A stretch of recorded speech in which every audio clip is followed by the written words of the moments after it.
Hi, everybody, and welcome to another episode of On the Bit Magazine. I'm Misty Adamson, the editor-in-chief, and today we're sitting down with Janet Barret.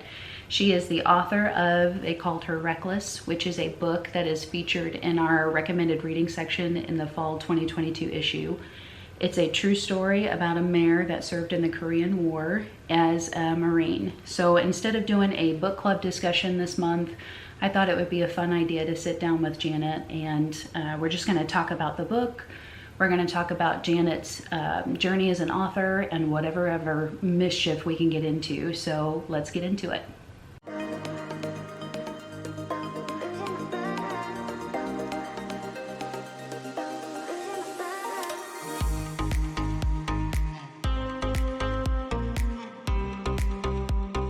Janet, can you give us a little synopsis about the book and tell everybody about your history with horses? Sure. The book has to do with this little Korean pony. She was all of 11 hands, 1 inch. She was very small. She was a Jeju pony, which was it still is Korea's indigenous breed, and they are small. She wasn't out of size in any way. And she was acquired by our Marines during the Korean War. The war had moved into the mountains. The peace talks had started, and troops from both sides moved to set up along the division between North and South Korea, which put them somewhat north of where some of the fighting had been before. It's a very mountainous country, and now all the fighting was, or almost all of it was from the elevations, which meant everything went uphill. The men of the recoilless rifle platoon, and this specifically was the platoon attached to the 5th Regiment, were hauling heavy shells up for their weapon, and these shells ran 20 to 23 pounds, and they were about 30 inches long, and these guys were hauling them up, one on each shoulder, and it was a tough slog. It had to be done. There was no other way at the moment, but in the spring of 1952, the men of the 5th Regiment, this particular platoon, got lucky. They got themselves a new commander. His name was Lieutenant Pedersen, and he was a horseman. Between the wars, he had been a rancher, and I think he watched his guys breaking their backs until he had just had enough. I mean, just watching these guys dragging these shells uphill 2 by 2 by 2, and he thought a horse might help. Horses in the Korean War were not official equipment. They were just not part of the war. But his superiors, knowing his background, thought, let's just keep our mouths shut. Let's give it a shot. And that's exactly what happened. Pedersen got himself one of these little ponies and brought her on base. And the rest is just this amazing story of these guys bonding with her. Her trainer, a Joe Latham, a Southern farm boy, and let me digress to say, I think the combination of Pedersen, who was a rancher, and he had a little bit of money. He had $250 in his pocket to buy this pony, I should say. Joe Latham, a Southern farm boy, had grown up on an aunt and uncle's farm. He knew all about horses. He knew how to make them do day to day something they just naturally did not do, but to do it willingly. And he said to me years later, I had the good fortune to talk to him pretty much just before he passed. And he said, if you're good to them, you will do anything. They will do anything you want them to do. He knew he had to get these guys to bond. All Marines, as far as he was concerned, the men and this one Marine who had 4 legs. So what? She was a Marine. He got them to bond into this one group. And then what they did was just extraordinary. She hauled ammo for them every time the fighting broke out, and it would be sparse. It would be different places. She was able to do this in very short order by herself. Initially, the guys would show her the route, and someone would go with her from the ammo dump to the firing lines, accompany her the whole way. And they thought, gee, let's see if she can do this. I mean, she just seemed to be a smart cookie, very much connected to these guys. And it came that they would show her the route once or twice, and then she would go by herself from the staging area where the ammo was kept.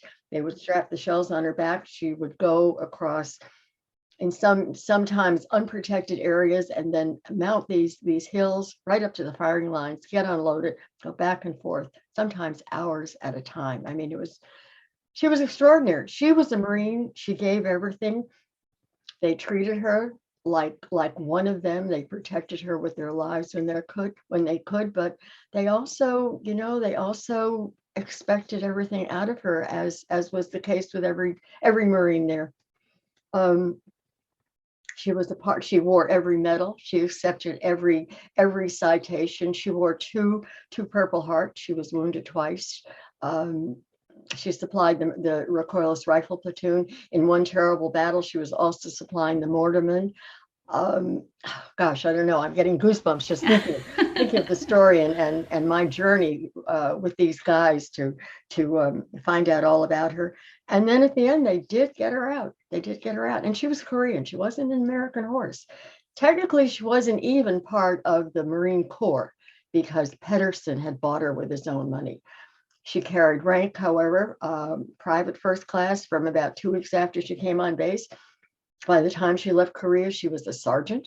Um, and by golly, they got her out and they got her to Camp Pendleton. She served another 5 years on active duty.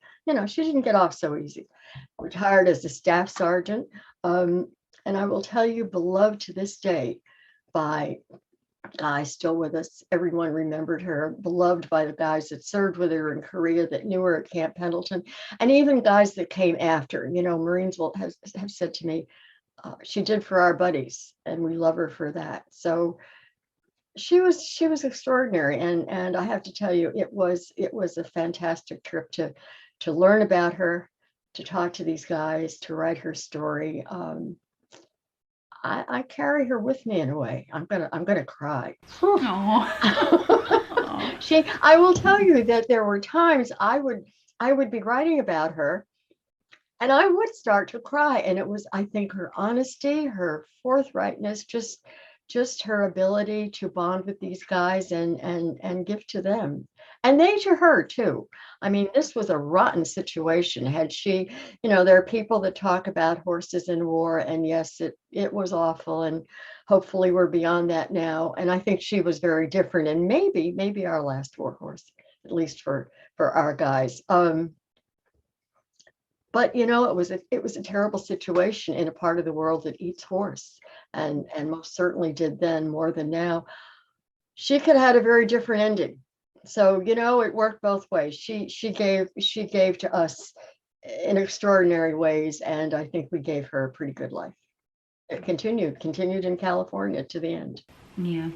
So, are you a rider? Do you ride horses?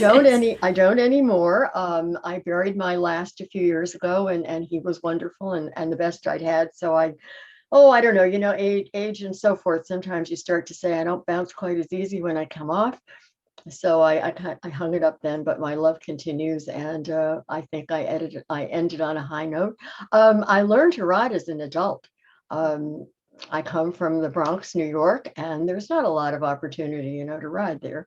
And I had a family that really were not into horses, so it's not something that happened other than, I don't know, maybe a half a dozen times I went with friends up to Pelham Bay Park and we would take the horse out. So, but I always had an active imagination, and I thought I could ride. And as an adult, I one time went up to Central Park. There was a stable at the time, Claremont Stables, and I took a horse out, and I just started to ride. And then at some point I started watching lessons, and I thought, gee, I probably need to just brush up a little bit. And I took some lessons. And of course, at that point I realized, I didn't know how to ride, and I better figure this out before I got seriously hurt or killed. And then that just opened up years and years and years of just loving it, owning, taking care. My last horse came up when we moved to Connecticut, where I am now, in Chester, Connecticut. He came with us, and he's lived on the property for 10 years until he died. And I took care of him every day, and I loved it. I loved mucking this. I don't care. I loved all of it. I loved every bit, and I miss it to this day. I do. Yeah. I can't imagine. I've never lost a horse, but I know I would be devastated. So I can understand. It's tough. It's just like, our pets don't live as long as we do. Well, the parrots, I guess. The parrots live longer, but Yeah. Or for a the most tortoise. part. Huh? A tortoise, maybe. A what? A tortoise? A tortoise, yes, a Yeah. tortoise. But yeah, but I mean, our dogs, our cats, and our horses, we're going to, if we keep loving them, we're going to have more in our lifetime than. Boy, I'm going to mess this up as I say that, but you know what I'm saying. They don't live as long as we do. And it is sad. It's terribly sad to let them go. And but then you remember all the great times. How long have you wanted to be an author, or how long have you been an author? And is it something that you've always wanted to do, or is it something you kind of fell into later in life? Okay, all right. Well, now here is the debate within myself. I have been a professional writer all my adult life, and I have worked in many capacities, and I've written for many different media, television, radio. I've done speeches, I've done brochures and publicity work and public relations and fundraising. And so I kind of debate, what is an author as opposed to a professional writer? And when I heard Reckless's story, um, I understood that had to be a book. So, that was the medium that was required. And I had done one book before that.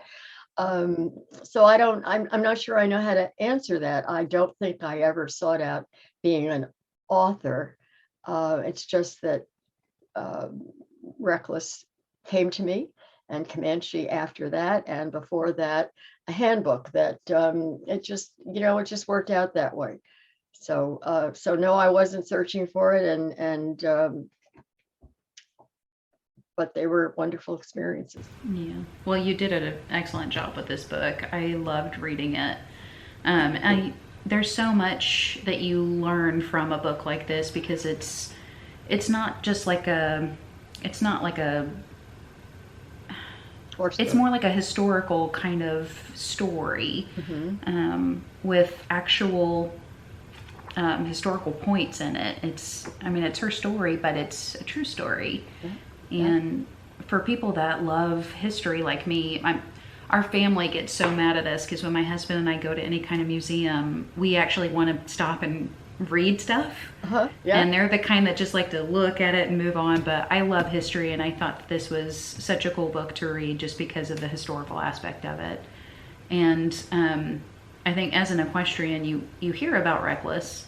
You might not know all of her story, but there was so much about her that I had no idea. I didn't realize she was so small. I didn't realize that she did a lot of this stuff by herself, which is amazing. Yeah. But was there a special reason why you chose to write about her?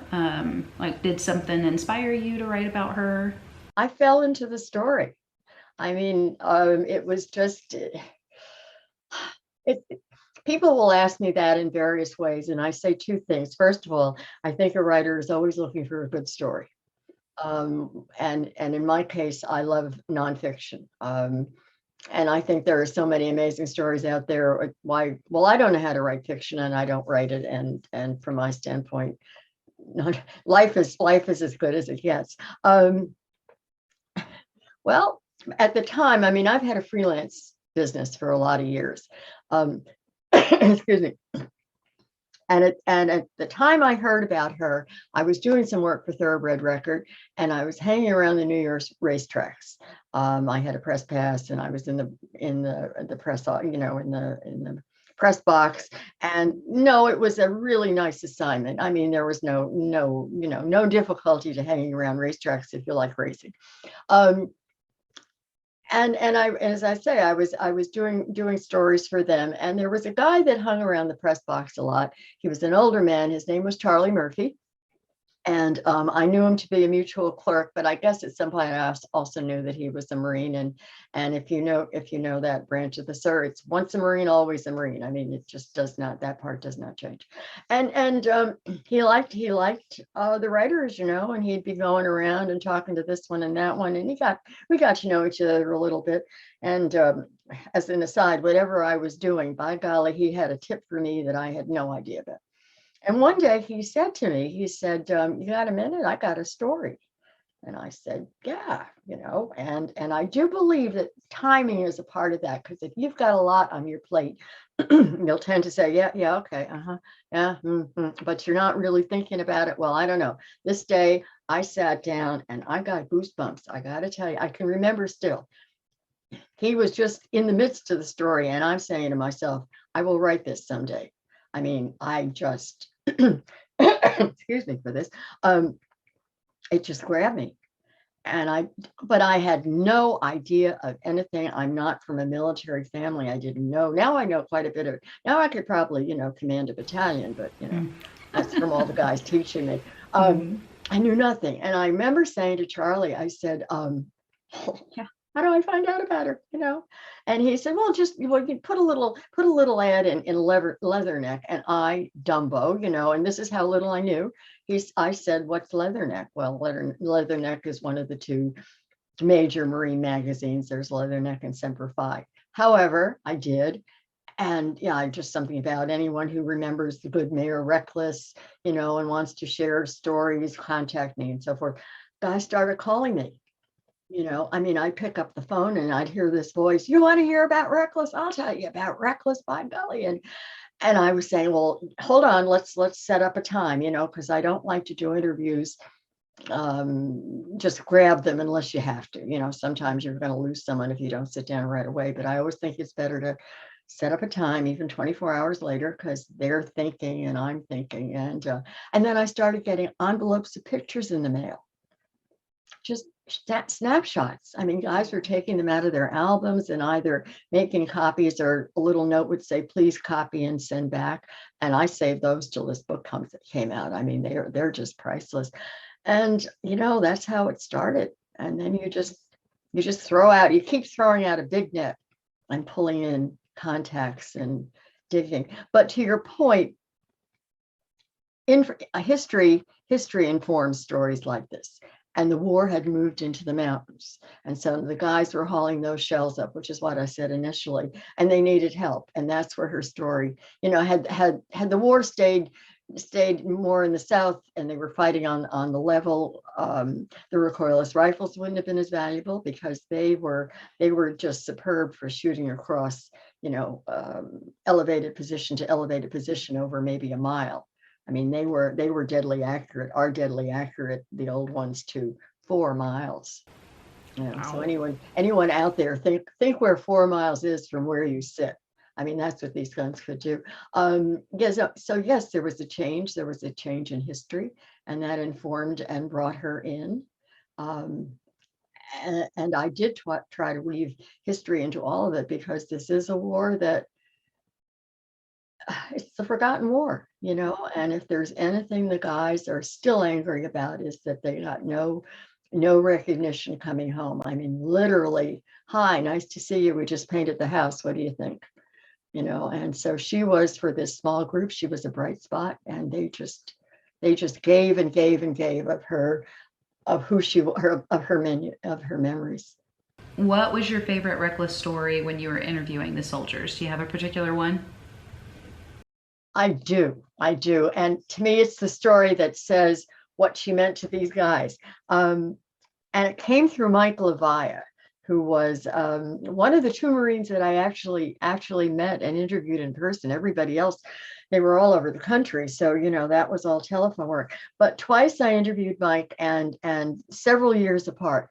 And each time I said to him, and this story is in the book, I said to him, when you hear her name, what comes to mind? And both times he stopped, as if he was visualizing it, and then he told the same story. So, which I loved, that it was so much a part of him. He said it was summer, and I'm guessing this now would have been after the armistice. He said it was hot, and the guys were all at mess. It was lunchtime. And he said we were sitting around in one of these big tents. The flaps were all rolled up, and it was the big long tables. And he said everyone's kind of bent over their food and just slurping down, blah, blah, blah, blah, like that. No conversation. And it would have been in a reserve camp, and fenced in. So Reckless had the run of the camp, and she just sauntered over, stuck her head between a couple of guys, And Mike said to me, someone said, Reckless is here. He said, I don't think anyone ever raised their head. They just shoved a plate of food down the row and she started eating.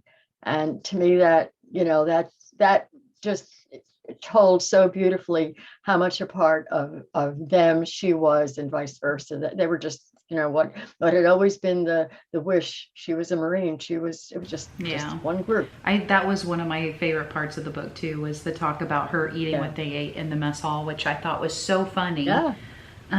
Because I mean, and then and the only thing was, sorry, I didn't mean to interrupt, but I had a chef tell me she didn't like syrup on her pancakes. She would show up every day for her pancakes. Didn't want syrup. You think it's sweet? How could that be? I know. Yeah. Don't they love sweets? How could that be? Anyway. I think that the thing that is funny about the mess hall thing is that it really just kind of made her one of the guys, which probably just strengthened their bond even more, which is fantastic. Yeah. Well, just so that no one raised their head. They probably just kind of moved shoulders over one way or the other, because she just apparently shoved her head between two of the guys and just shove a plate of food down. Reckless is here. Kind of like, how come you're late? Where have you been? I mean, hiding out in your bunker? Let's see. It's obvious that her success in the Marines was due to having an experienced horseman handle her and show her the ropes. What impact do you think she had on the soldiers that had no experience with horses? And do you think that the way she handled herself in the war inspired non-horsemen to become horsemen after the war? That's a long one. It's a long, well, no, that part's okay. I never heard anything about anyone taking up riding afterwards. I will say that. It's not something I thought of, because she was so much a part of the war effort. I don't know that. Well, who knows? I mean, that's an open question. I really can't answer. As far as the experienced horsemen, and there most definitely were, and they were the ones that just kind of took her under their wing, shall we say, initially. I mean, there was a guy from Hawaii, and he said, my horses always ate fruit, and I made sure she had a lot of fruit, and and somebody this and somebody that. The non-horsemen, that's an interesting question too. I talked to an equine behaviorist years later, and we were first of all, he was saying to me, as I had thought myself, that she was not an anomaly, but it just was the perfect, to borrow a title from somewhere else, another book, the perfect storm. I mean, you had a willing horse and a need, and guys that were also willing to step up. And he said, she was either treated positively or neutrally. Some of the guys that didn't know about horses, I don't know, maybe they just did their best. He said, I can tell you for a fact, nobody was ever negative to her. And I think that's true. But I'm not answering it well, because I don't know what the answer is. I think in war, everybody probably stepped up and did what they needed to do. But I think she probably attached herself more to the guys that were comfortable with her, maybe than the non-horse people. I'll tell you a couple of funny stories. There were two cases that I can remember where I talked to guys that gave me lots of memories, and this and that and the other. And one of the things I almost always do as an interviewer, as I will say, is there someone you think I should talk to? And with these guys particularly, that's how I kept finding more and more guys. Who do you want? You have a friend, who do you want? And in both cases, these guys said, oh, absolutely, call Larry, call Joe, they'll remember stuff to tell you. And in both cases, I called the second person, and the reaction was, there was a horse? Really? I don't remember. And all I can think of is that if you're not, you're at war, it's a complicated situation, and it's a moving situation. And if you don't have an attachment to horses, it might just not be part of, of what you dealt with day in and day out. And there it is. And she was forgotten along with, other parts of the war. I don't know what else. It's hard to say, but I will tell you that I talked to so many guys that just, oh my goodness. I mean, choking up in the throat. I mean, me saying, do you remember Reckless? And a guy on the other end going, oh my gosh, like that. And then just the memories, the love would spill out. So whoever amongst them, couldn't feel comfortable, probably didn't Yeah. make much difference. Well, I'm sure I mean, I've never been in war, and I am Right. thankful None. for every person that is willing to put their life on the line for someone like me that's a weenie and probably couldn't do it. But I just, I would think that being in war would be just such a cold, hard place that having something like Reckless would be kind of a saving grace a little bit. Yes. Yes. I think she did. I think she did. Um, Interesting things that were said. One guy said to me, and I've certainly heard, I mean, I keep saying one guy, but it's something I've heard over and over. And that is that anybody that tells you they're not scared to death in combat is lying. Everybody's scared. And they said that she was too. You could see it in her eyes. She was afraid. She knew. I mean, she was smart. She was sensitive. I mean, you'd have to say that about her. And she knew very well in her horse way what the situation was, and yet she was part of them, and she did what she needed to do. And Guy said to me, we helped her by going forward, and so she too. And he said she helped us because, hey, Reckless is doing this, we can too. So it went both ways. um, as far as helping the guys come out, I absolutely believe that um, she brought guys out alive that would not have made it, and that's been said to me, just because of the amount of ammo that she packed beyond what the guys were able to do. And I do believe she brought guys out in a better frame of mind. I mean, PTSD is sort of a new terminology. I don't think we had it back then, certainly not in years Yeah. prior, but it was there. It just was there without the nomenclature. And just by her being there, by her being something, someone, almost a person that you could hug and bury your face in her neck. And that was said to me. It just made things better. And yes, I think that she helped guys in Yeah. all of those ways. Horses are so Yeah. amazing in that, and that's the one thing that I think that is so special about them is you can tell them anything and they just listen, Mm-hmm. and they can't tell anybody Yes, your they do. secrets. um, True enough. let's see. Da-da-da. I know I had a really good one. Oh, it's Lieutenant Patterson, yeah? Okay. Mm-hmm. He was a genius for thinking of using a horse to carry ammunition over that kind of terrain. Do you think the war would have gone Mm-hmm. differently for the U.S. if Reckless hadn't been a part of it?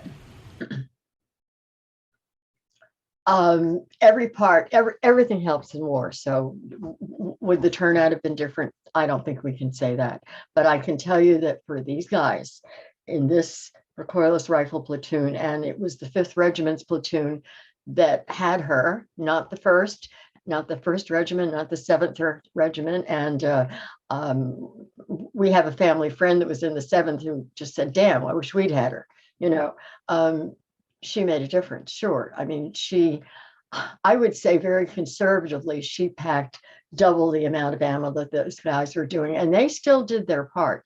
I mean, it was Mike Levi said to me, yeah, sometimes around 4 o'clock in the afternoon, we sort of let Reckless do it and slack off, but mostly everybody was packing ammo. You had to keep those guns going. I mean, that's, we blast, we don't get hit as easily. Um, and as I say, one guy said to me, I absolutely know for a fact or believe, with my heart that there are men walking around today that came out of Korea alive. And that was because of Reckless. So, if it helps them, then it helps the war for sure. Absolutely. Yeah. I'll tell you a little story about. I've been reading your book at work in between patient rounds, and the other day, it came in so handy because I had a patient that um, they were trying to get blood from him, and he hated needles because he used to be a paramedic, and Uh, I guess he saw what needles could do. I don't know, but for whatever reason, he was yeah, well, terrified of them. whatever. And they were trying to get blood, and he was just so clenched. So I held his hand, and I was trying to, distract him. So I was asking him, do you like fishing? Do you like hunting? And I found out that he had been a Marine, and I said, have you ever heard of Staff Sergeant Reckless? And he was like, no. So we talked about that while they were trying to get Oh, blood, and he had such a yeah. grip on my hand, and while we were talking, he just relaxed so much. And I Oh, thought, man, she's just touching people all over, like even beyond her passing. It's amazing the legacy that she has. But I thought maybe that hmm would be a hmm. fun story to tell you about. I'm glad. I'm glad to hear it. Yeah, she really, during the war, no one expected, of course, that she would be a story. In fact, uh, I had a great line from one guy. He said, "We didn't think she'd be anything more than a good story over a beer in a bar." I mean, it's war, and to be honest, in the same way that in war you don't know if you're going to be around 24 hours from now, they didn't think she would, or expect that she would. And there was one terrible battle where one guy said, I talked to her in the night, and I was just saying nice things to her because I didn't think she'd be around in the morning. It was the Battle of Outpost Vegas. And then in the morning, someone said, what happened to Reckless? And they said, oh, she's over there, and she'd made it. Um, but but there was that, she was in it in the same way every guy is, giving her all, expecting that she would give her all, and yet being cared for as one guy does to the next, the best way they could. There were times they put a flak jacket over her shoulders or over her neck. That meant that somebody didn't need one anymore, quite honestly. Um, but that it would become anything beyond that she would grow into this story that the Marines could hold dear. And she is now back in basic training. Apparently early on, because she had some fans by the time she came out of the war. And they have a 2 hour, as I understand this, there's a 2 hour lecture sometime in those 8 weeks where it's called um, now I'm going to blow it, but it's something about legends and whatever. And she was part of that. And then as heroes fall away, they wind up in bubbles and something replaces them. And they took it out of basic training. But I understand that she's back now, That's sweet. and I think that, yeah, yeah. Is there anything else that you would like to talk about the book? Um, Gee, I don't know. It has stayed with me. I will say that. Um, it was an extraordinary experience. And I will say that the guys, I mean, if I'm to have a memory, I mean, that one story, of course, I remember to me, it just explained in the simplest terms what she was about and her connection. But my takeaway memory is that these Marines were extraordinarily generous with me and in telling her story. I mean, we didn't talk a lot about war. I listened to anything they had to say, but as war is horrible, any war, I would say uh, Korea was really vicious in a lot of ways, and sometimes someone would say something, but mostly it was not.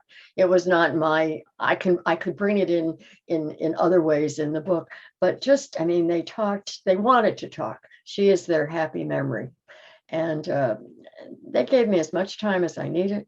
They were happy to let me call back. They sent their photographs. I mean, it just that generosity of spirit, and I you can't let go of that. You don't forget it. It's just wonderful. The Marine Corps carries the book. They have since it came out. And I think that's super nice. And initially they got behind it with other associations, and it keeps going. I mean, she really is.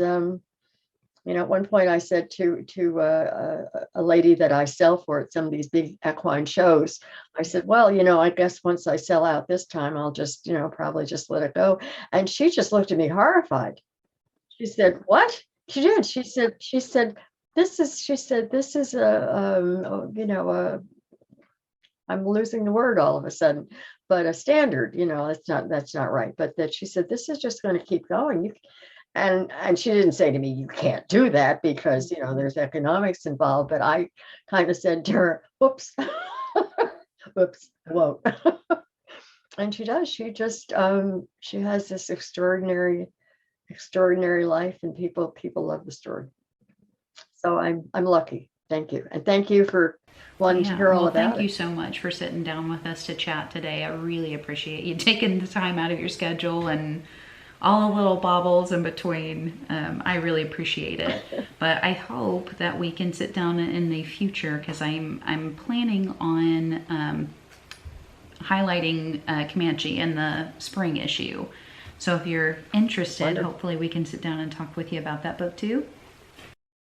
I would love to. And it's very different. I mean, one, excuse me, one came out of the other in the sense that once Reckless was a success, God bless Jean McWilliams, she is the sweetest, sweetest lady. And she wondered if perhaps I was thinking of another book. And I said, oh, I mean, it was not what, most authors are like, oh, yes, certainly. And I'm like, and she kind of, then she sort of dropped it. But then she sort of came back to suggest again. And Comanche was a childhood story and popped up. And very, very different, because no one's around to talk to, of course. They're all dead, as that was one of my smart friends said that initially. So, but I would love to talk about it. Thank you so much. And I greatly appreciate this chance to talk about Reckless. If you'd like to get your hands on a copy of one of Janet's books, you can do that by following the link in the description of the video below. And also, if you email her before you purchase, she can sign a book for you. And Christmas is coming up, and this would be a fantastic Christmas gift for the Marine in your life, or the history buff in your life, or the equestrian in your life. This would be a fantastic gift. So thank you so much for watching. We'll see you next time.